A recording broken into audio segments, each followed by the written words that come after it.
Hello friend, कैसे हो आप लोग। आज हम स्टार्ट करने वाले हैं बीपीएससी ट्री का मैथ प्रैक्टिस सेट। 7 दिन का ये प्रैक्टिस सेट होगा। ठीक है, आज हम इंपॉर्टेंट क्वेश्चन इस लेसन में डिस्कस करेंगे। चलिए स्टार्ट करते हैं। हमारा जो पहला क्वेश्चन है, what is the LCM of 64 and 56 का एलसीएम। एलसीएम मतलब क्या होता है? लोएस्ट। एलसीएम मतलब क्या हुआ? Lowest common multiple. Lowest common multiple निकालते कैसे हैं? ये 64 है, ये 56 है। ठीक है, 2 से इसको डिवाइड कीजिए, कितना हो जाएगा? 32 बार और 28 बार। फिर 2 से मल्टीप्लाई डिवाइड कीजिए, कितना हो जाएगा? 60 और 40। ठीक है, मिनिमम फैक्टराइजेशन करना है आपको। फिर 2 से कीजिए, 2 8 सा, 2 7 सा। अब ये किसी से कैंसिल तो नहीं होगा क्योंकि को प्राइम आ गया है। ठीक है, तो जो एलसीएम क्या हो जाएगा हमारा? 2 इंटू 8 इंटू 7 कितना हो जाएगा? 4 2 सा 8, 2 2 2 8 इंटू 7, 64 इंटू 7, 7 4 सा 28, 8 कैरी 2, 7 6 सा 42, 42 और 2 44, 4 4 8 यहाँ पहला ऑप्शन। ठीक है, आई होप आपको समझ में आया होगा। चलिए अब सेकंड क्या है। ये टाइम एंड वर्क का क्वेश्चन है। क्वेश्चन क्या कह रहा है? A and be together do a job in 6.7 day 5 days and A could do the job in 9 days. मतलब ए प्लस बी मिलके काम करता है 6.75 डेज। इसको क्या करो, फ्रैक्शन में तोड़ दो। फ्रैक्शन में कैसे तोड़ोगे? 6.75 को डिवाइड करोगे 100 से, क्योंकि डिसमल हटेगा तो 100 से हो जाएगा। क्या आ जाएगा? 5 से मल्टी करो। 25 से कट सकता नहीं। 25 से डिवाइड करो, 675। 25 टू द 57। 27 divided by 4। ये होगा 27 डिवाइडेड बाय 4 आगे। इसको क्या लिख सकते हैं? 27 डिवाइडेड बाय 4।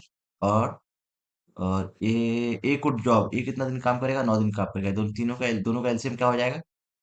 27 हो जाएगा। तो यहाँ पे 4 आ जाएगा। ए का एफिशिएंसी, बी का एफिशिएंसी कितना हो जाएगा? 3 हो जाएगा। ठीक है, बी का एफिशिएंसी कितना हो जाएगा? 3 हो जाएगा। ठीक है, अब मुझे ये बताओ, ए प्लस बी अगर 4 यूनिट काम करता है, ए 3 यूनिट काम करता है, तो बी कितना करेगा? 1 यूनिट काम करेगा। ठीक है, कॉमन सेंस की बात है। क्वेश्चन बोल रहा है कि how many days B take to do the job if he work alone. कितना टाइम लगेगा अगर बी अकेला काम करे? तो बी 1 यूनिट से काम करता है, तो हमारा फॉर्मूला क्या होता है? वर्क डन बराबर इफिशियंसी इंटू टाइम। तो वर्क कितना है? सिर्फ 27। इफिशियंसी कितना है बी का? 1। टाइम लगेगा कितना? तो टी कितना हो जाएगा? 27 डेज। बी को कितना टाइम लगेगा? 27 दिन। ठीक है, clear. What is the diameter of sphere? Diameter निकालना है। सरफेस एरिया ऑफ स्फीयर का दिया हुआ। सरफेस एरिया ऑफ स्फीयर क्या होता है?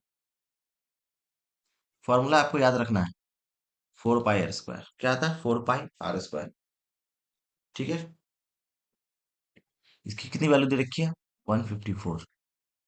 4 into 22/7 into r square equal to 154। 21 27 था, तो आर स्क्वायर कितना हो जाएगा? 49 डिवाइडेड बाय 4। आर कितना हो जाएगा? 7/2। आर को रूट पे जाएगा तो 7/2 हो जाएगा। ठीक है, अब मुझे ये बताओ, आर अगर ये है तो डायमीटर क्या होता है? 2 आर होता है। तो 2 इंटू 7/2 इजिकल टू 7। क्लियर, 7 आ गया। टू टू टू टू से 2 कैंसिल, तो 7 हो गया आंसर। आंसर नंबर ठीक। ठीक है, इसी तरह के क्वेश्चन आपको बीपीएससी ट्री 2.0 में आने वाले। चलिए नेक्स्ट क्वेश्चन क्या है। ए वेल्थ इज 5/7। देखो ए है, मैंने सारा डिस्कस किया हुआ रेशियो में। 5/7 टाइम्स है बी का। ए इज टू बी रेशियो कितना आ गया? 5/7 आ गया। ठीक है, बी कितना है? सी कितना है? सी इज 5/10/7 टाइम्स ऑफ बी। मतलब सी रेशियो बी कितना आ जाएगा? 10/7 हो जाएगा। ठीक है, तो A ratio B ratio C मैंने क्या बताया था? 5/7 लिखिए ए और बी के सामने। और सी और बी कितना दिया हुआ है? सी और बी के नेम बी 7 दिया हुआ है, तो 7 यहाँ लिख दीजिए। और 10 तो सेम तो है, क्योंकि यहाँ पे बी बी सेम है, तो कुछ नहीं करना है। 5/7/10 ही हो जाएगा। आंसर कितना? रेशियो क्या निकालना? सी रेशियो ए 5। सी रेशियो क्या हो जाएगा? सी हो गया 10। बी ए का रेशियो 5। 5 1 था, 5 2 था, 2/1। Answer number C. ठीक है, 2/1। चलिए, average of 4 consecutive odd number. Odd number क्या होता है? 1 3 5 7 ऑड नंबर होता है, बताइए ना, जो 2 से डिविजिबल ना हो। टू से डिविजिबल नहीं होने वाले को हम लोग क्या बोलते हैं, ऑड नंबर बोलते हैं। ठीक है, चलिए। Average of four consecutive odd number, ठीक है, इज 64। अब मुझे बताओ, फोर कंसेक्यूटिव ऑड नंबर है जो 64 है, 1 2 3 4, इसके बीच में कोई ऑड नंबर है जो 64 है, कोई इवन होगा। अब मुझे बताओ, 1 3 5 1 3 5 7 मान लिया, एग्जाम्पल बता रहा है, इसके बीच में दो आता है तो दो क्या इवन नंबर है। इसी तरह से ये 64 इवन नंबर है, क्या इवन नंबर है, इवन नंबर के बाद एक ऑड नंबर आएगा, ये 65 हो जाएगा, और यहाँ पे 63 हो जाएगा, दो का डिफरेंस होगा। ठीक है, ये 65 होगा, ये 63 हो जाएगा, ये 67 हो जाएगा, दो का डिफरेंस में जाएगा, और ये 61 हो जाएगा। तो क्वेश्चन क्या बोल रहा है, what is the largest number 67 हो जाएगा हमारा आंसर। अगर स्मॉलेस्ट नंबर पूछे तो 61 हो जाएगा, तो हमारा आंसर कितना हो जाएगा, 67। ठीक। चलिए, आई होप आपको समझ में आया होगा।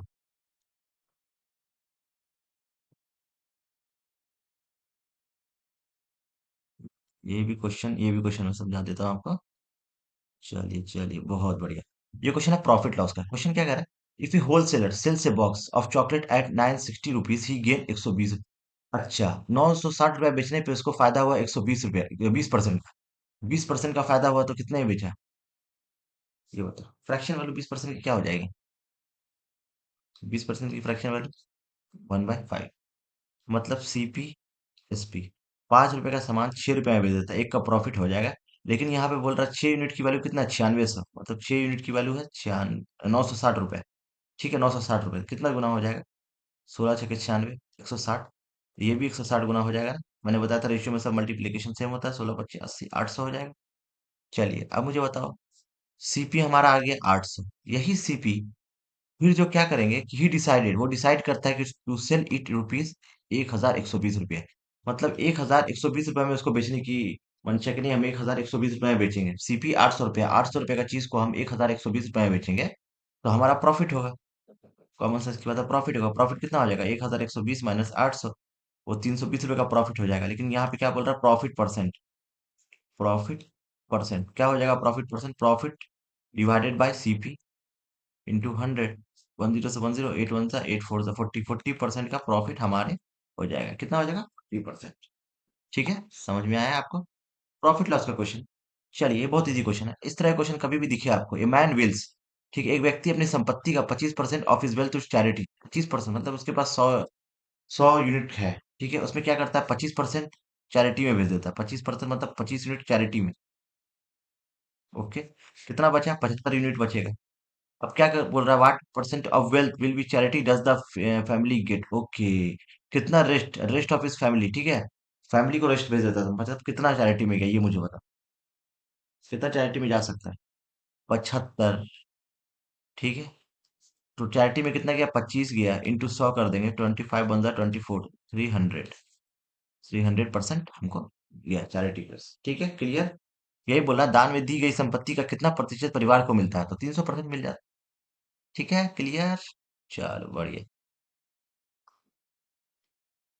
चलो बढ़िया, बहुत बढ़िया क्वेश्चन, अच्छे अच्छे क्वेश्चन मैंने डिस्कस किए। ये क्वेश्चन तो आपसे बन जाना चाहिए। ये आपको होमवर्क है, कमेंट में आप मुझे ये क्वेश्चन बताना। ये क्वेश्चन आपको कमेंट में देखना है मुझे। चलिए, next question. A minus b is equal to 4। A minus b is equal to 4। ठीक है, क्लियर। ए भी दिया हुआ है -3। ठीक है, निकालना है क्या, a cube minus b cube. A cube minus b cube का फॉर्मूला क्या होता है पता है आपको, a cube minus b cube का formula a minus b, a square plus b square plus a b. ठीक है, अब मुझे बताओ, ए माइनस बी दिया हुआ है, निकालना है कि a square plus a b square, अगर निकाल लेते हैं तो वैल्यू पुट करके आंसर निकाल देंगे। इसको क्या कर सकते हैं, दोनों साइड स्क्वायर कर दो। ए माइनस बी का स्क्वायर इज इक्वल टू 4 का स्क्वायर। क्या हो जाएगा, a square plus b square minus 2ab is equal to 16। ठीक है ना, चलिए 16 हो जाएगा, तो यहाँ लिख देता हूँ मैं, a square plus b square is equal to 16 + 2 into a b. कितना हो जाएगा, 16 - 3। ए बी का वैल्यू -3, 16 - 6 इज इक्वल टू 10। ठीक है, तो a square plus b square बराबर 10 हो जाएगा, तो पुट कर दो value. A cube minus b cube का क्या बने वाला, ए माइनस बी का 4 into a square plus b square का वैल्यू 4, 10, ए बी का वैल्यू -3, कितना हो जाएगा, 4 × 7 इज इक्वल टू 28। आंसर कितना, 28। क्लियर, समझ में आया होगा आई होप आपको। चलिए, तो ये प्रैक्टिस सेट है, हमारे पास टाइम कम है और इसी तरह के क्वेश्चन को डिस्कस करना है, तो इसलिए मैं आपको ऐसे बता रहा हूँ। ये क्वेश्चन एपी का है। अर्थमेटिक प्रोग्रेशन, ये भी आप होमवर्क में रखो। मुझे कमेंट सेक्शन में बताना, इसका मैं फॉर्मूला बता देता हूँ आपको। इसमें T7 है तो A+6D यहाँ हो जाएगा। मैं आपको समझा दे रहा हूँ, आप इसे सॉल्व करना खुद। T12 है, ठीक है। कितना दिया हुआ, T6D दिया हुआ है आपको 15, और 12 मतलब T11D इज इक्वल टू दिया हुआ है 5। इसको सॉल्व करना तो D का एक वैल्यू आएगा, फिर A का वैल्यू आएगा, फिर क्या करना 16D, तो A+15D का वैल्यू पुट करके हमारा आंसर आ जाएगा। क्लियर? इसका कमेंट में आंसर आप मेरे को बताना। चलिए नेक्स्ट क्वेश्चन, ये भी कमेंट में बताना। क्वेश्चन कुछ नहीं, इसका फॉर्मूला सेक्शन फॉर्मूला है ये। ठीक है, सेक्शन फॉर्मूला क्या होता है, अंडर रूट x2 - x1 का whole square plus y2 - y1 का होल स्क्वायर इजिकल टू, ठीक है, इजिकल टू 13 दिया हुआ है। इसी में पुट करके आपको आंसर निकाल देना है। चलिए बहुत बढ़िया, ये क्वेश्चन समझा देता हूँ मैं। ये ट्राइंगल है, ये क्या है, ट्राइंगल है। क्वेश्चन बोला DE are the point of side AB। ये A है, ये B है, ये C है। D और डी एक पॉइंट है AB पे, और एक पॉइंट है AC पे। DE पैरेलल, ये पैरेलल है BC के, देख लीजिए DE parallel BC। AD ratio DB, AD 2 है और DB 5 है, इसका रेशियो है। ठीक है, निकालना है क्या है, और एरिया ऑफ AD दिया हुआ है इसका AD, एरिया ऑफ ADE कितना दिया हुआ है, 8 सेंटीमीटर। क्लियर, इसको गिवन है।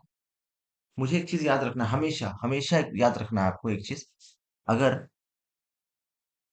Area of ADE divided by area of ABC is equal to, जो जो एरिया का होगा उसका साइड का जो स्क्वायर होगा वो एरिया का जो होगा वो साइड स्क्वायर हो जाएगा। ठीक है, 1 मिनट में प्लग कर देता हूँ, बैटरी डाउन हो रहा है। 1 मिनट रुक जाइए, बस 1 सेकंड।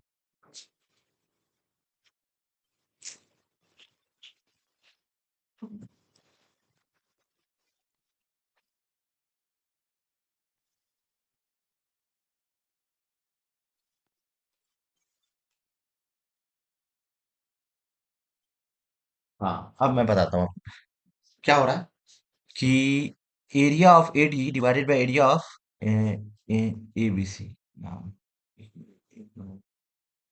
चलिए, ठीक है, इसका जो एरिया होगा वो इस जो साइड स्क्वायर, साइड जो होगा उसका स्क्वायर हो जाएगा। ठीक है, साइड एरिया ऑफ ADE में साइड क्या है 2, तो 2 का स्क्वायर कर देंगे, divided by area of ABC।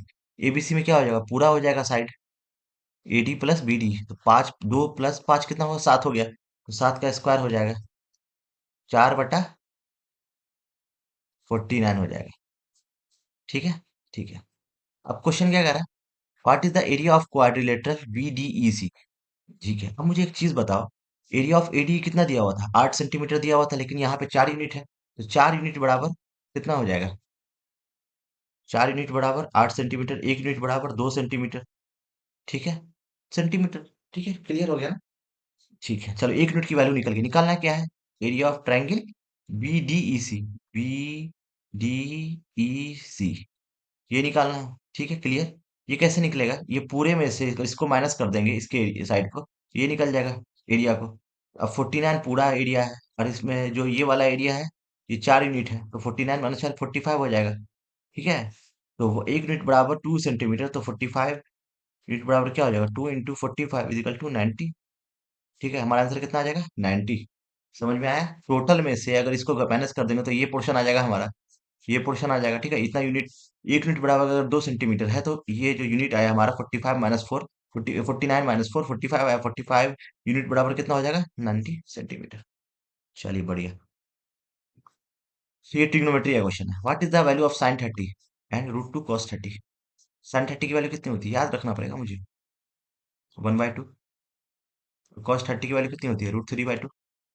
ठीक है, अब 1/2 माइनस √2 इंटू √3/2। ठीक है, 1 - √2 इंटू √3 क्या होता है, √6/। ठीक है, आंसर कितना हो जाएगा, एकदम क्लियर ना आंसर, ये खत्म।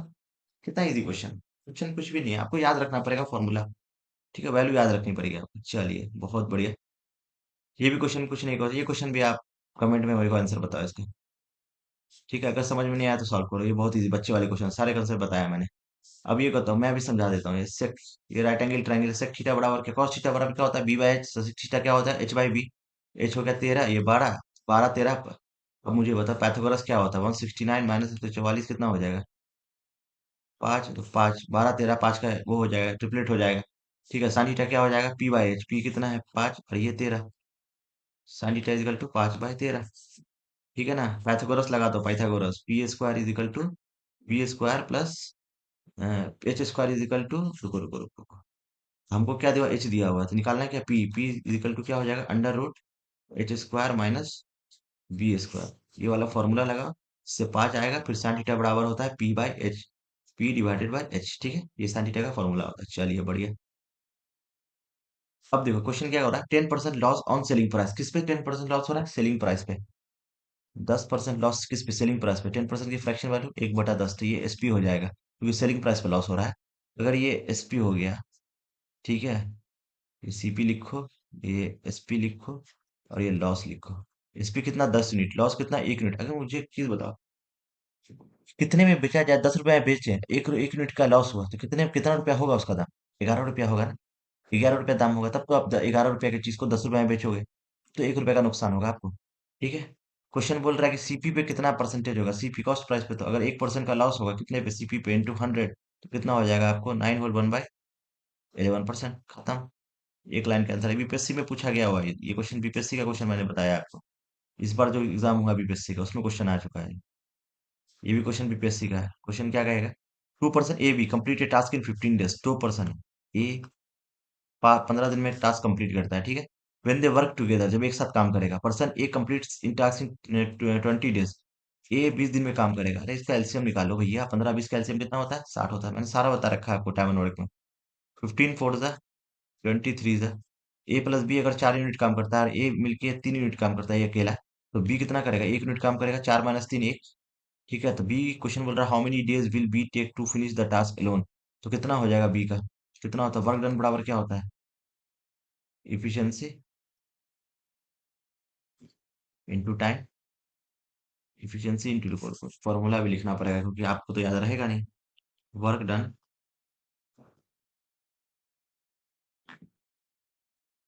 Efficiency into time.